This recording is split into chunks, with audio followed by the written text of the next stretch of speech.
दलाइल दूंगा कि ये मस्जिद है, ये मस्जिद अल्लाह का घर है, मैं आपसे मनवाऊंगा। अगर कोई शख्स ये कहे कि मौलाना साहब आज तक किसी ने इस मस्जिद का इनकार किया कि ये मस्जिद नहीं है, अगर आप चाहते हैं तो हमें ये बताएं कि मस्जिद की अजमत क्या है, मस्जिद की फजीलत क्या है, मस्जिद का मकाम क्या है, मस्जिद की जरूरत क्या है, मस्जिद के आमाल क्या है, मस्जिद किस मकसद के लिए बनाई जाती है। लिहाजा जिस चीज का इनकार किसी नहीं किया, आप उस पर इतना जोर दे रहे। मैं कहा करता हूं कि मिलादुन नबी सल्लल्लाहु अलैहि वसल्लम का जिक्र करना बायस खैर और बरकत है, लेकिन इस अंदाज में कि मिलादुन नबी का तज़किरा तो हो लेकिन सीरतुन नबी का इनकार कर दिया जाए। मेरे अजीज बुजुर्गों, दोस्त और भाइयों, आज तक किसी शख्स ने हुजूर की पैदाइश का, मिलाद का इनकार नहीं किया। इनकार किया है तो हुजूर की सीरत का इनकार किया है। चुनाचे हुजूर अकरम सल्लल्लाहु अलैहि वसल्लम जब तक मोहम्मद बिन अब्दुल्ला थे तो उस वक्त रास्ते में फूल बिछाए गए, सादिक और अमीन के लक़ब दिए गए, अपने और पराए सब चाहने वाले थे। आका की पैदाइश और मिलाद पर अबू लाहब ने अपनी लौंडियों को आजाद किया, देगे हलवे की चढ़ाई, लेकिन जब मेरे महबूब ने ऐलान नबुव्वत फरमाया और सीरत का आगाज किया तो फिर रास्ते में कांटे बिछाए जाने लगे, अपने पराए हो गए। आका दो आलम सल्लल्लाहु अलैहि वसल्लम के दंदान अक़दस शहीद होने लगे, रसूलुल्लाह सल्लल्लाहु अलैहि वसल्लम की ज़ात अक़दस की तौहीन की जाने लगी, रसूलुल्लाह सल्लल्लाहु अलैहि वसल्लम को साहिर और मजनून कहा जाने लगा। जब हुजूर की सीरत का आगाज हुआ तो ज़नीरा की आंखें निकाल दी गई। हुजूर अकरम सल्लल्लाहु अलैहि वसल्लम की सीरत का आगाज हुआ तो अबू फकीह की पसलियां तोड़ दी गई। रसूलुल्लाह सल्लल्लाहु अलैहि वसल्लम की सीरत का आगाज शुरू हुआ, हजरत बिलाल रजी अल्लाह तआला अन्हु के सीने के ऊपर भारी पत्थर लगे जाने लगे। जब आका की सीरत का आगाज हुआ, हजरत खुबैब रजी अल्लाह तआला अन्हु को आग के अंगारों के ऊपर डाला जाने लगा। लिहाजा ये सारी आजमाइशें, ये सारी तकलीफें उस वक्त शुरू हुई जब सीरत का आगाज हुआ। अंबिया की बेसत का मकसद यही है, वमा अरसलना मिर रसूलिन इल्ला लियुताअ बिइज़्निल्लाह। अल्लाह रब्बुल इज़्ज़त ने फरमाया जितने नबी और रसूल आए, तमाम नबियों और रसूलों की बेसत का मकसद ये होता है कि उस वक्त उस जमाने के जो लोग होते हैं वो अपने गलत और बातिल अकायद को छोड़कर नबी की जो नूरानी तालीमात हैं उस पर अमल करने लग जाए। अगर कुफ्र और शिर्क करने वाले हैं तो अल्लाह की तौहीद को मानने लग जाएं। अगर झूठ बोलते हैं तो सच बोलने लगें। अगर बददियानत हैं तो अमानतदारी करें। अगर खयानत करने वाले हैं तो अमानतदार बन जाएं। अगर बदकार हैं तो वो बाकिरदार बन जाएं। लिहाजा अंबिया की तालीम का बेसत का मकसद यही है कि वक्त के नबी की जो नूरानी तालीमात हैं उन पर अमल करने वाले बने। रसूलुल्लाह सल्लल्लाहु अलैहि वसल्लम की बेसत का मकसद भी है और हुजूर का सच्चा मुहिब और आशिक वही है जो हुजूर अकरम सल्लल्लाहु अलैहि वसल्लम की लाई हुई नूरानी तालीमात पर अमल करने वाला। रसूलुल्लाह सल्लल्लाहु अलैहि वसल्लम ने फरमाया, मन अहब्बा सुन्नती फ़क़द अहब्बनी। मेरा सच्चा मुहिब वो है, मेरा सच्चा मुहिब मोहब्बत करने वाला, मेरा आशिक वो है जो मेरी सुन्नत से, मेरे तरीके से, अमल से मोहब्बत करने वाला हो और उसको अपनाने वाला हो। उसकी जिंदगी के मामलात, उसकी मुआशरत, उसका उठना और बैठना, चलना और फिरना, सोना और जागना, उसकी इबादत, गर्ज़े की जिंदगी के तमाम गोशे मेरी मुबारक सुन्नत के मुताबिक हो जाए तो उस वक्त वो मेरा सच्चा मुहिब होगा। वमन अहब्बनी कान माई फिल जन्ना। जो मेरी सुन्नत से, मेरे तरीके से मोहब्बत करेगा, जन्नत के अंदर अल्लाह रब्बुल इज़्ज़त उसे मेरी रिफाकत नसीब करेगा। एक मुख्तसर वाक़या सुन्नत की अहमियत के हवाले से अर्ज करके अपनी बात को ख़त्म करता हूँ कि रसूलुल्लाह सल्लल्लाहु अलैहि वसल्लम का मुबारक अमल, आका की सुन्नत जो है उसकी कितनी अहमियत है और हुजूर की सुन्नत के अंदर, उस नूरानी अमल के अंदर कितना वजन होता है।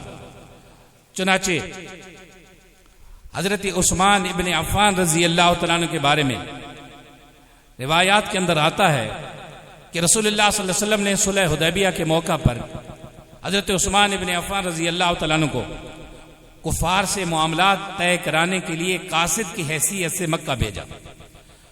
आप हुदैबिया के मकाम पर थे, सहाबा ठहर गए।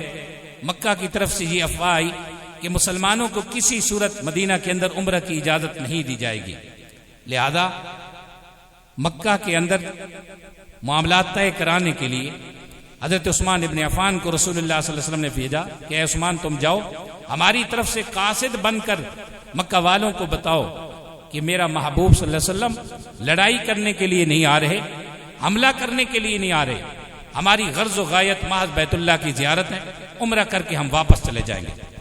आपके मक्का वालों के साथ ताल्लुकात हैं, आपके उनके ऊपर एहसानात हैं, लिहाजा आप जाएं।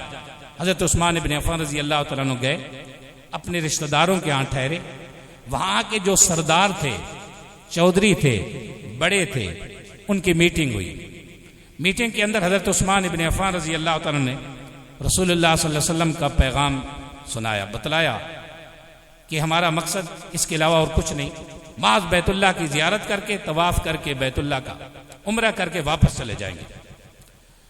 तो मक्का वालों के लिए ये चीज़ नागवार थी कि हमारी मौजूदगी में यहाँ हुजूर तशरीफ़ लाएं और अल्लाह के घर का तवाफ़ करके मुसलमान साहबा चले जाएं, ये किसी सूरत में बर्दाश्त नहीं। उन्होंने कहा, उस्मान, आपके हमारे ऊपर एहसानात हैं, अगर आप चाहते हैं तो बैतुल्लाह का तवाफ़ करें और तवाफ़ करके जा सकते हैं। इधर सहाबा रसूलुल्लाह सल्लल्लाहु अलैहि वसल्लम की खिदमत में अर्ज करते हैं, अल्लाह के महबूब, उस्मान कितना खुश नसीब है, हम यहाँ कैद के अंदर मासूर बैठे हैं।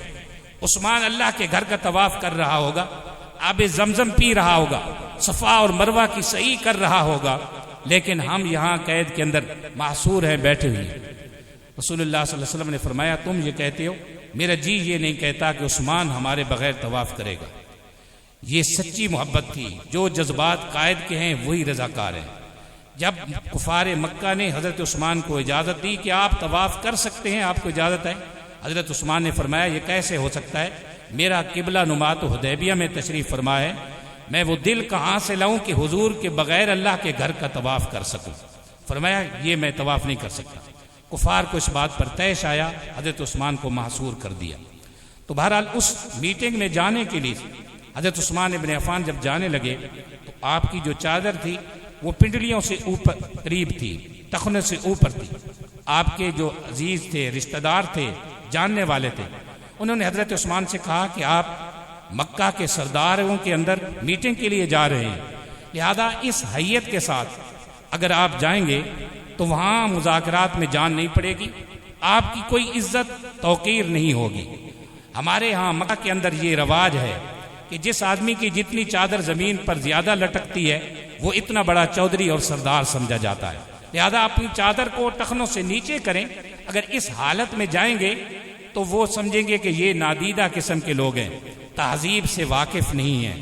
हज़रत उस्मान इब्न अफ़्फ़ान रज़ी अल्लाह तआला ने जो जुमला कहा वो आबे ज़र से लिखने के काबिल है। हज़रत उस्मान इब्न अफ़्फ़ान रज़ी ने फरमाया, आतरुकु सुन्नती हाउलाइल हुमका, मैं अल्लाह के महबूब सल्लल्लाहु अलैहि वसल्लम की मुबारक सुन्नत और तरीके के कैसे छोड़ सकता हूँ इन बेवकूफ़ों और जाहिलों की वजह से। ये जो चाहें मर्जी आए दिल में ख्याल करें, मैं अपने महबूब की सुन्नत को, आका के तरीक़ों को किसी सूरत में छोड़ने के लिए तैयार नहीं। अल्लाह रब्बुल इज़्ज़त हम सबको रसूलुल्लाह सल्लल्लाहु अलैहि वसल्लम की मुबारक और नूरानी तालीमात पर अमल करने की तौफ़ीक दे। व आखिर दावाना अनिल हम्दुलिल्लाहि रब्बिल आलमीन।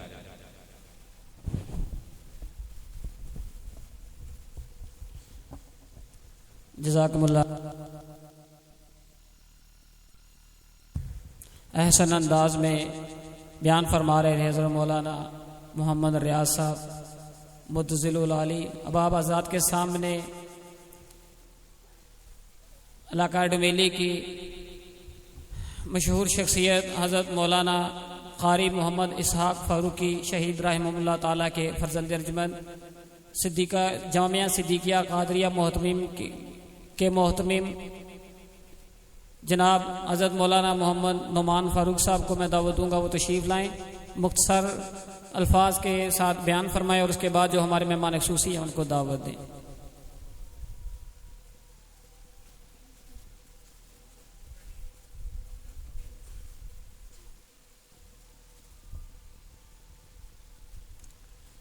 नहमदुहु व नुसल्ली व नुसल्लिमु अला रसूलिहिल करीम, अम्मा बाद। मेरे इंतहाई काबिल एहतराम बुज़ुर्गों, भाइयों और दोस्तों, बिलखुसूस हमारी आज के इस प्रोग्राम और जलसे के मेहमानान खुसूसी, मेरी मुराद पीर तरीक़त, रहबर शरीयत, वली कामिल हज़रत मौलाना अब्दुल लतीफ़ साहब जेलमी रहमतुल्लाह अलैह के पोते और हम सब के उस्ताद मुकर्रम, हमारे सरप्रस्त। शायद ये जो बात मैं कहने जा रहा हूँ इसमें कोई मुबालगा ना हो कि हमारे इस इलाके में जितने भी हज़रात उलमाए किराम इस वक्त मौजूद हैं, उन सब की वो उस्ताद शेखुल हदीस हज़रत मौलाना कारी ज़फ़र इकबाल साहिब दामद फ़यूज़हुम, यकीनन वो भी तशरीफ़ ला चुके हैं और स्टेज पर तशरीफ़ फरमा दीगर हज़रात उलमाए किराम। मैं इन हज़रात की मौजूदगी में कोई तकरीर या वाज़ के लिए तो आपके सामने खड़ा नहीं हुआ। सबसे पहले तो मैं अपने आज के इस प्रोग्राम के जो मुंतज़मीन हैं, जनाब मलक रहमत साहब, चौधरी नज़ाकत अली साहब और इनके दीगर रुफ़क़ा, इनके मुआविनीन, मैं उन सब हज़रात को इस प्रोग्राम के इनेकाद पर मुबारकबाद भी पेश करता हूँ कि ये जो सिलसिला हमारे पैदा होने से भी पहले का एक चल रहा है, इन बुज़ुर्गान दीन का, जिनके नाम